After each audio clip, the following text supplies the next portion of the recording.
The Texas GOP has won so many state races, they're now going after each other in what could be a contentious March 2022 primary.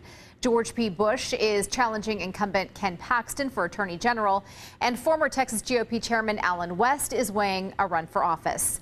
Here to talk about this is Travis County GOP Executive Director Brian Ruddle and Glenn Smith from Progress, Texas. Thank you both for joining us. Thank you. Thank you. Glenn, with Republicans going after Republicans, how does that help Texas Democrats? Well, I'm kind of with Brian that sometimes we tend to overestimate hard-fought primaries' effect on the general election. Most of the time, however nasty it was, voters look at it all with a new light when the general election rolls around. However, in this instance, I do have to point out that the character of the candidates in the race you mentioned, George P. Bush versus Ken Paxton. With Paxton, we have an indicted felon under a separate federal investigation.